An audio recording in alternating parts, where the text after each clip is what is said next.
How did we as women lose our ability and our power to protect ourselves and then protect the children that we bore? How did we lose that? This truly has been a labor of love.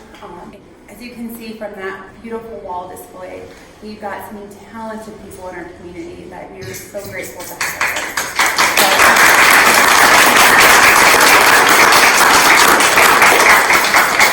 So for those who don't know me, my name is Cassandra. I am the Community Education Project Coordinator with Alachua County Victim Services and Rape Crisis Center. So today we have a couple of artists who are going to be speaking with us, and I'm going to introduce Pamela. She's one of our artists. You will see plenty of her work out in the hall. Pamela D. Marshall is the Executive Director of At the Wellness Network, a non-for-profit corporation dedicated for improving the health and wellness of women and children. She is a very proud mom of one son and a grandson. She lives here in Gainesville with her husband, Scott. Please, everyone, give Miss Pamela a round.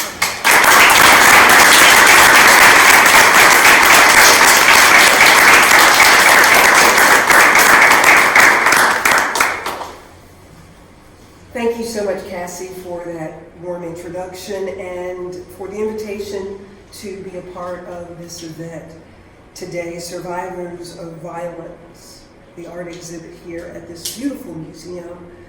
And Paige, I don't know if Paige is still here. Paige, thank you for a magnificent job that you've done in putting all of our works on exhibit for those to see and appreciate. So thank you so much, and thank you to the Harn. To Claudia, who leads this team with the county, thank you for the work that you do and for embracing this work, this much needed work. To the Alachua County Victim Services Rape Crisis Center and all of those who are a part of this meaningful work, thank you for what you do. To those who are sharing your amazing talent, your triumphant spirit by your willingness to share your words of poetry and the emotional tones with a brush on the canvas to make up this wonderful tapestry of art for this exhibit. I embrace you, my fellow survivors. I embrace you for your courage, your bravery, and your perseverance. To our families, my husband Scott here, to our friends, friend Joan, and to all of those people that we can call our ride or die partners. We thank you for your support. We thank you for your shoulders to cry on. We thank you for your glances and your nods that we are okay. To those who carry the guilt, the pain, the visible and invisible scars of sexual assault and silently suffer because we still live in a society that does not make us comfortable saying, "You hurt me," thus giving power to perpetrators that dare us to think or say, "You hurt me and I'm going to tell on you." This work is so critical because everyone should feel empowered to say, "You hurt me, I am going to tell on you, next door neighbor, I'm going to tell on you, cousin, brother, partner, babysitter, uncle, aunt, teacher, I'm going to tell on you, dad, coach, ex-lover, and yes, granddad, you hurt me and I'm going to tell on you." You can see it should not matter who commits the sexual assault. Amen. Whatever the title is, I am going to tell on you.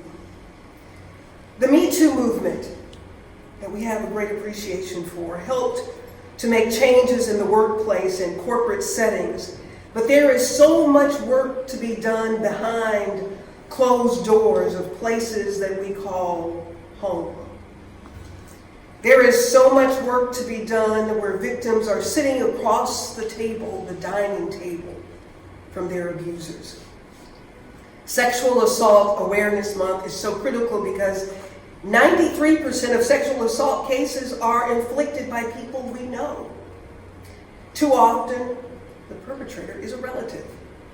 While Sexual Assault Awareness Month is only 21 years old, women have been crying out in the wilderness for years. Many heard the cries, but few had the courage to do anything about it. Few had the courage to do anything to stop the suffering. In the early 1900s, women determined to protect this gift, this vessel, this body, used whatever they could use because they had no rights to this body. So they would reach for the closest thing they had, and it was a hat pin. The hat pin became a weapon of protection. During the 40s and through the Civil Rights Movement, the woman known as the mother of the Civil Rights Movement, Rosa Parks, worked to bring awareness of Negro women being raped and beaten without any recourse. The following decades mobilized survivors and advocates to call for legislation and funding that would support survivors, such as the Violence Against Women's Act of 1993. Addressing sexual violence as a systemic issue has me asking the question, how did we as women lose our ability and our power to protect ourselves and then protect the children that we bore? How did we lose that? As a member of the media, I recall going to interview Judge Claiborne Peoples about victims' sexual assault. During the conversation, he started shaking his head and he said, "Pamela, we are an interesting species." He said, "Pamela, I have 2 pending cases in my court about which I have gotten lots of letters.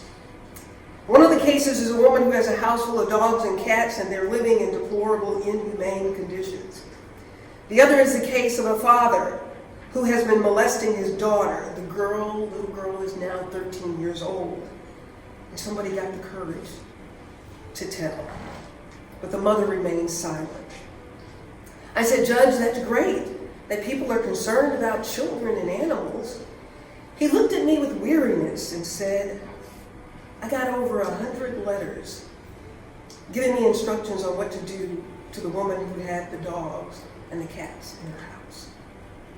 But I only got 1 letter in reference to the little 13-year-old girl being sexually abused by her dad. And that letter said, Judge Peoples, you need to stay out of that family's business."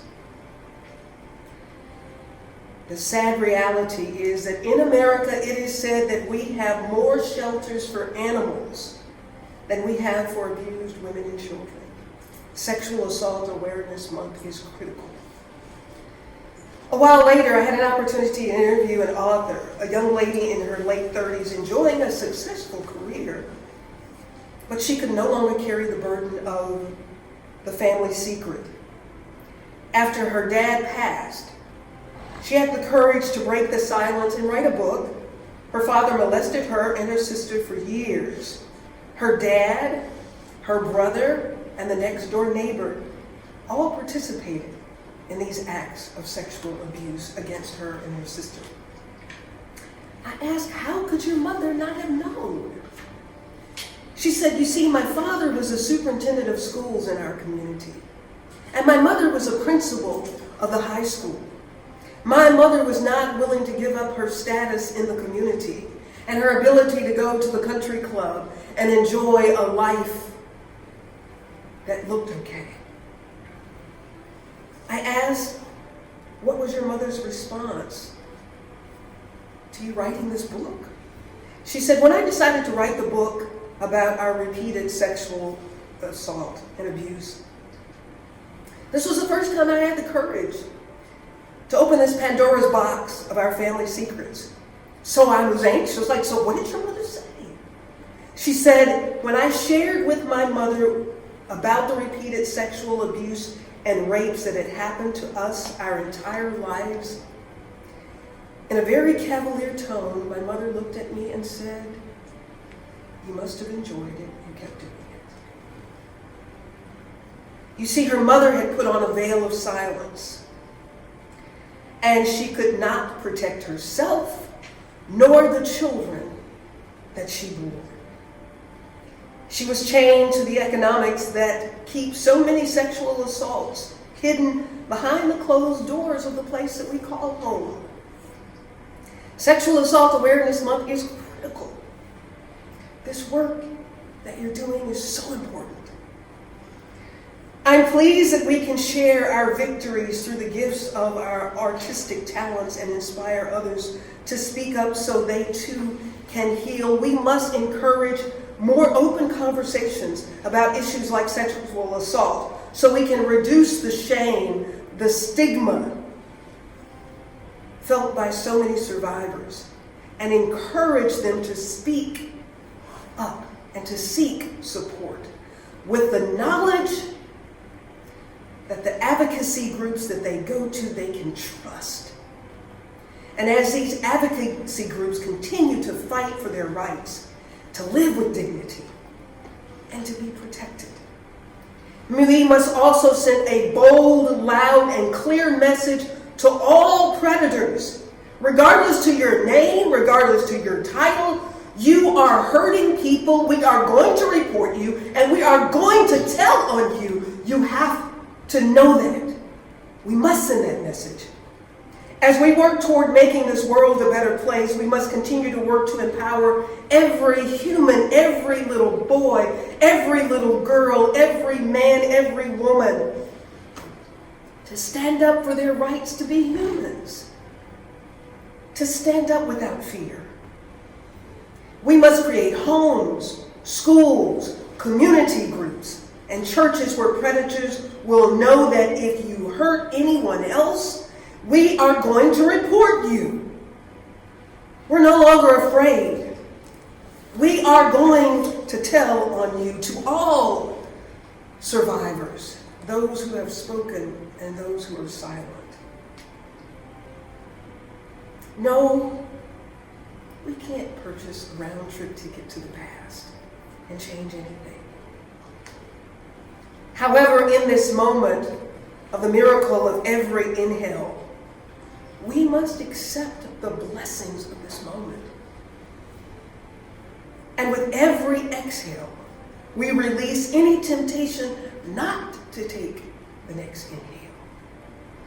Inhaling this breath that sustains us in this moment, opening up this enchanting moment to live a whole, powerful, strong, loving, and harmonious life of victory. Thank you so much.